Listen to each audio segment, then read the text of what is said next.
Hi, Tom Lydon here in Hollywood, Florida at the Inside ETF conference.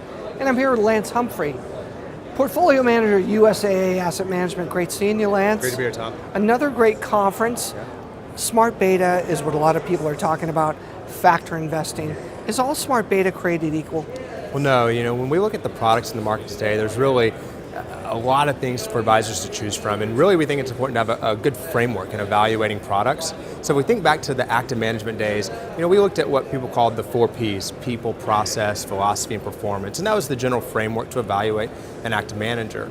But when we look at smart beta products, we think we need a new framework to make those evaluations. So beyond the factor itself, we like to look at what's called the 5 Cs, which is combination, concentration, construction, constraints, and craftsmanship.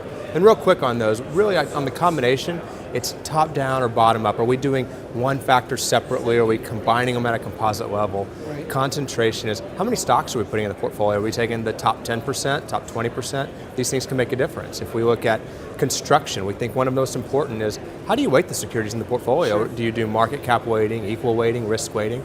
And then again, constraints and craftsmanship is more. Then how do you put this into a portfolio, sector neutral, region neutral? So again, we look at those when we look at every ETF and say, how are these portfolios constructed and how might these considerations impact performance? Give me an example. Yeah, great question. So if we think about last year, 2018, momentum ETFs. Yeah. There's 18 momentum ETFs in large cap, mid cap, according to Morningstar.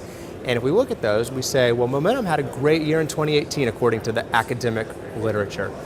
But then we look at the ETFs, out of the 18, only 4 of them actually outperformed the S&P 500. Why is that? Well, it's because the 4 that outperformed were in fact market cap weighted. They owned those large names at a higher weight. Right, yeah. But if you look at a momentum portfolio that was maybe equal weighted or risk weighted, you saw underperformance relative to the S&P. So again, it's one of those examples of how the construction of the portfolio really can play an important role in the final outcome of the performance. So 5 Cs. 5 Cs. And you got to lift up the hood. Absolutely. All right, great seeing you, Lance. Great Thank to see you, Tom. Enjoyed it.